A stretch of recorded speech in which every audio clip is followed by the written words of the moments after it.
dentre esses fatores ambientais, nós temos os agentes químicos e também os agentes farmacêuticos, que são muito associados ao início de muitas doenças autoimunes sistêmicas.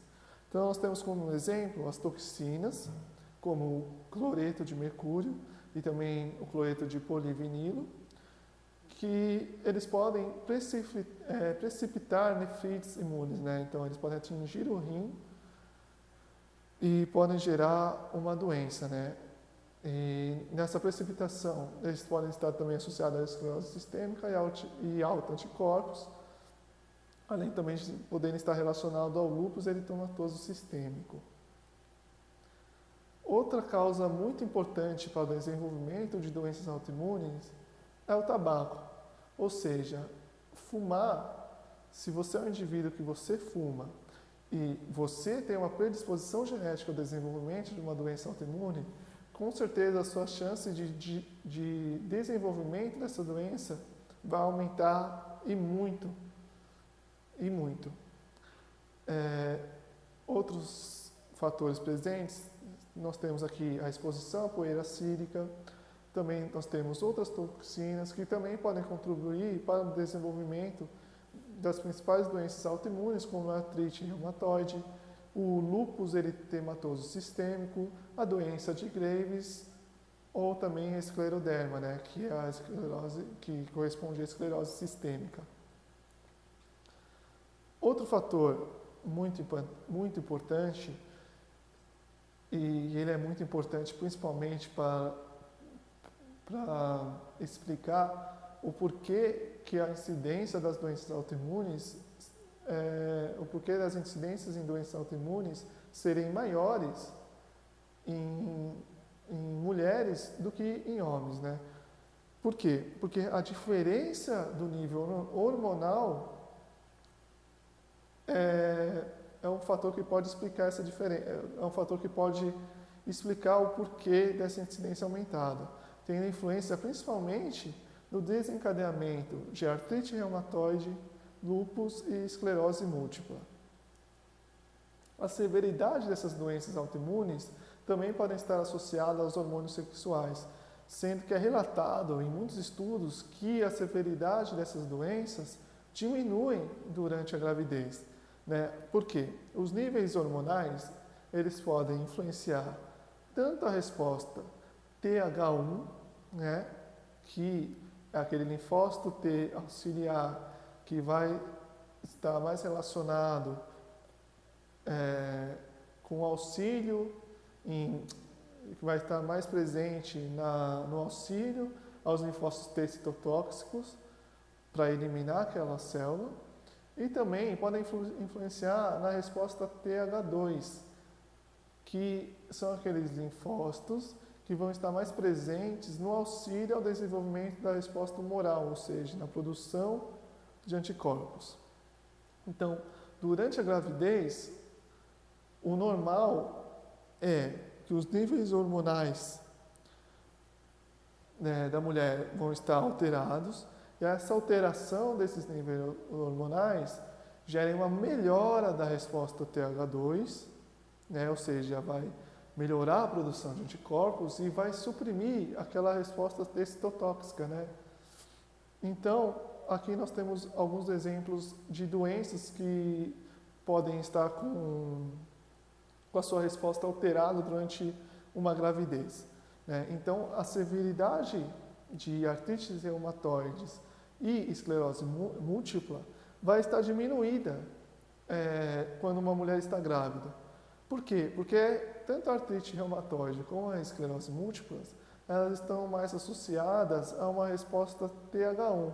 E como nessas mulheres essa resposta TH1 vai estar menor, consequentemente, a severidade dessa doença vai diminuir. Já no lúpus eritematoso sistêmico, ocorre o contrário.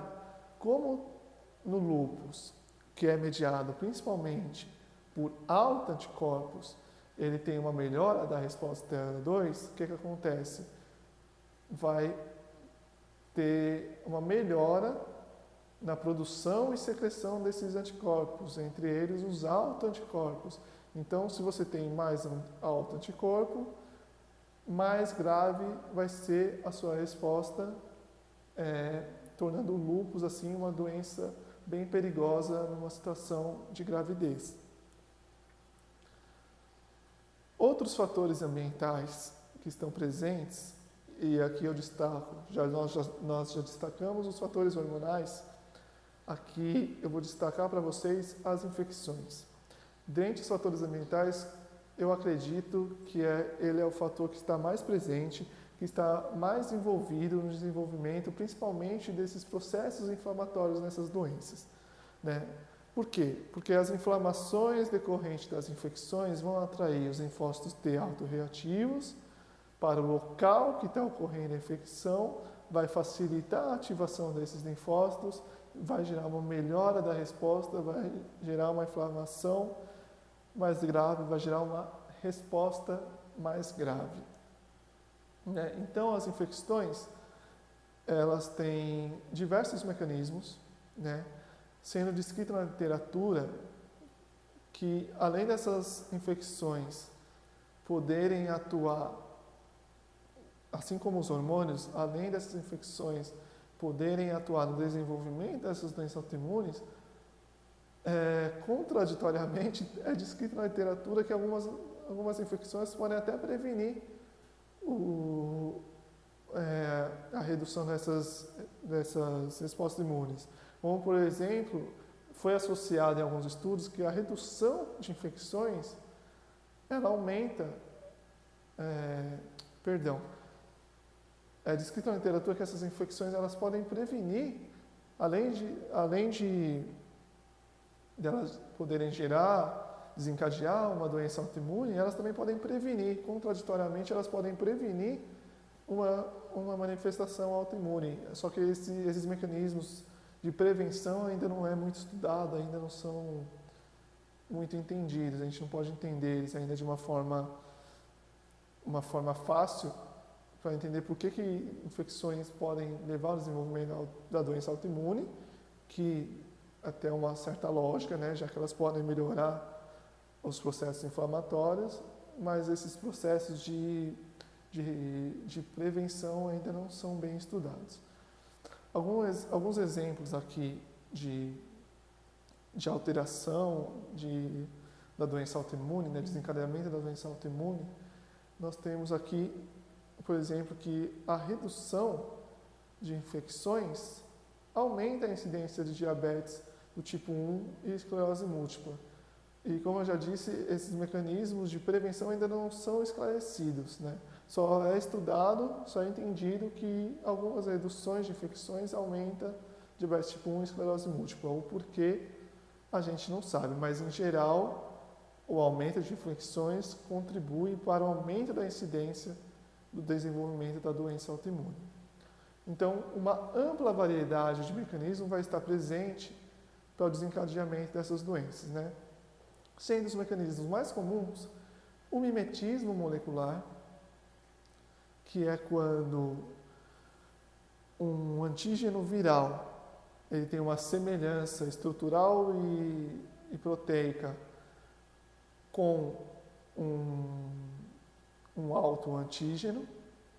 Nós temos também a mudança de proteínas e antígenos, então a infecção vai induzir a mudança de proteínas que vão induzir a forma como aquele antígeno é apresentado, sendo apresentado de forma autorreativa, e também essas mudanças vão permitir que esses antígenos que antes eram ocultos consigam quebrar aquela barreira e sejam apresentados aos linfócitos. Nós temos também os superantígenos, que correspondem àquelas superinfecções, uma infecção muito forte.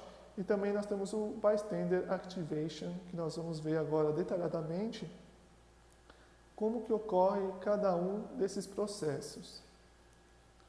Então nós temos aqui, no seu canto superior direito, uma imagem que vai explicar para a gente como ocorre esse mimetismo molecular.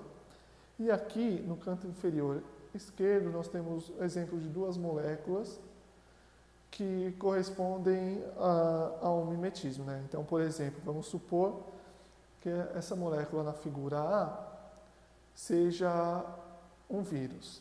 E vamos supor que essa molécula na figura B seja um autoantígeno. Então a gente pode observar que eles têm estruturas muito parecidas, porém eles são diferentes, mas eles podem ser reconhecidos pelo mesmo MHC. O MHC ele não consegue diferenciar essas moléculas, né? Então o que acontece? O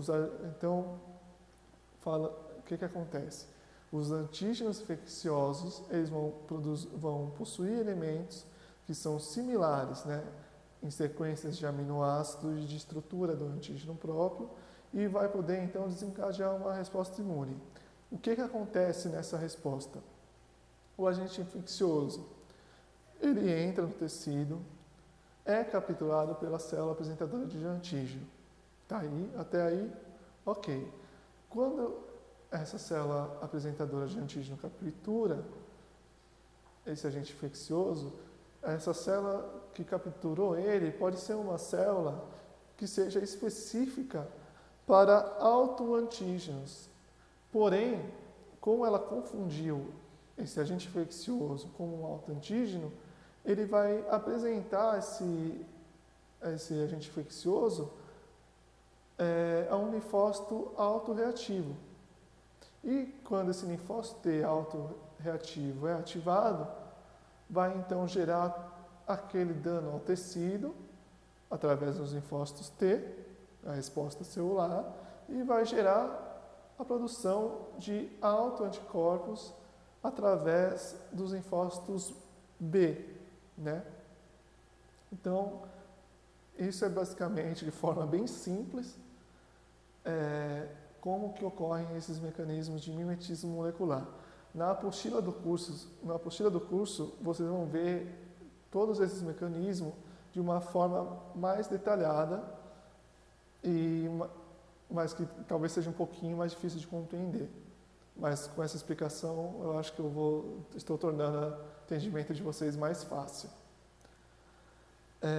Agora nós vamos falar também de mudanças de proteínas e também da liberação de antígenos ocultos, né? Então, o que acontece? Um processo infeccioso pode danificar um tecido privilegiado, ou seja, um vírus, um micro-organismo invade o nosso corpo, infecta um tecido privilegiado, o cérebro, testículos, os olhos, danifica esse tecido e aqueles antígenos antes ocultos são liberados, né? Então, como eu disse anteriormente, no começo da aula, explicando o processo de ignorância, quando eu falei dos antígenos ocultos, eu citei lá que esses antígenos ocultos são sequestrados, né? Então, é como se o nosso sistema imune pegasse, sequestrasse esses antígenos, colocasse numa salinha, né? Que são esses tecidos específicos. E aí, o nosso sistema imune são os policiais. Foram lá, sequestrou esses antígenos ocultos e guardou eles numa salinha. E aí, veio os amigos desses antígenos ocultos, que podem ser um processo infeccioso, arrombou essa sala e liberou esses antígenos, falou, podem sair. Então, esses antígenos saem, se liberam desses tecidos privilegiados, encontram os linfócitos T autorreativos específicos para eles e então podem gerar uma resposta imune, né? E aí nós temos também, nessa imagem aqui na direita, nós podemos entender como que ocorrem essas mudanças de proteínas e a liberação desses antígenos. Então, uma infecção vai induzir mudanças na proteína de MHC, né, na proteína do antígeno, e essa mudança na proteína desse antígeno vai alterar a forma como ele é apresentado. Então, antes do antígeno normal, pode ser apresentado como um antígeno como um autoantígeno. Então, esse autoantígeno ativa os linfócitos autorreativos, gerando danos celulares. Ao mesmo tempo que o antígeno oculto também pode ser apresentado pela célula apresentadora de antígeno, levando a danos ao tecido da morte celular através de estresse oxidativo e produção também de radicais livres, né, que vão contribuir para o aumento desses danos. Nós temos também aqui o outro mecanismo, que são os superantígenos, né? O que são os superantígenos? Eles são antígenos que são produzidos por bactérias, micoplasmas ou até vírus, e que eles vão infectar o TCR independente da sua especificidade antigênica. Ou seja, ele é um antígeno tão potente que independe ele quebra essa especificidade desses linfócitos T. Ele vai ativar diversos linfócitos, né? Por quê? Porque nesse superantígeno eles permitem o espalhamento de antígeno, né? Então, o espalhamento de epítopos. Esses epítopos se espalham, se ligam a diversos antígenos, a esses superantígenos, vão induzir, então, a ativação de inúmeros linfócitos, incluindo os linfócitos T autoreativos. E aí vai gerar uma super resposta imune, vai gerar um super dano ao tecido, e aí o indivíduo vai desencadear uma doença autoimune. Então,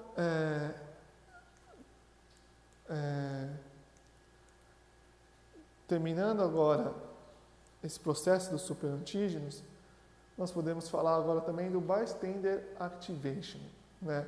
Ele realmente tem esse nome, é um nome em inglês, que ele está associado principalmente ao que eu falei agora sobre o espalhamento de antígenos, né? Então, os agentes infecciosos, eles vão estimular respostas imunes através de receptores da imunidade inata, como os receptores TOL, que estão presentes em células da imunidade inata. Esses receptores vão gerar citocinas inflamatórias. Essas citocinas inflamatórias vão ativar linfócitos T e B, desencadeando todo o processo de danos aos tecidos e apoptose. Esse mecanismo também conta com o que eu falei agora há pouco sobre o espalhamento de epítopos, né? Epítopo spreading, que é o aumento da superfície de contato de epítopos, melhorando a capacidade de reconhecimento de antígenos. Ou seja, aqueles epítopos estavam juntinhos na membrana daquela célula. Quando ele sofre esse efeito de espalhamento, ele vai aumentar a distância, né? É como se eles estivessem de mãos dadas aqui na célula, protegendo a célula. E o que acontece nesse espalhamento? É como se o sistema imune mandasse, vamos separar isso aí, vamos separar essa turminha, ela está muito juntinho. E aí separa, eles se espalham pela membrana da célula, e se espalhando pela membrana da célula, aumenta essa superfície de contato, e aumentando essa superfície de contato, vai aumentar a probabilidade da ligação a esses antígenos e de gerar uma resposta autoimune, como a gente pode ver na imagem aí, onde mostra o antígeno infeccioso invadindo o organismo, a APC apresentando ele aos linfócitos, então gerando ativação nas células e gerando os danos aos tecidos e a apoptose. E agora que nós já explicamos como que ocorrem esses processos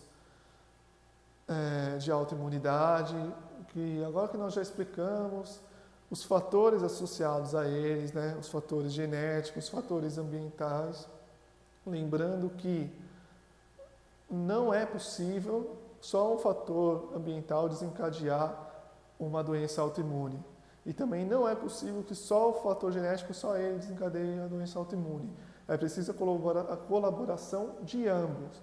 Ou seja, você pode pensar assim, será que eu peguei uma infecção? Será que devido a essa infecção eu posso ter uma doença autoimune? Pode, mas você só pode ter essa doença autoimune se você tiver uma mutação genética, se você tiver um polimorfismo, se você tiver essa susceptibilidade genética também.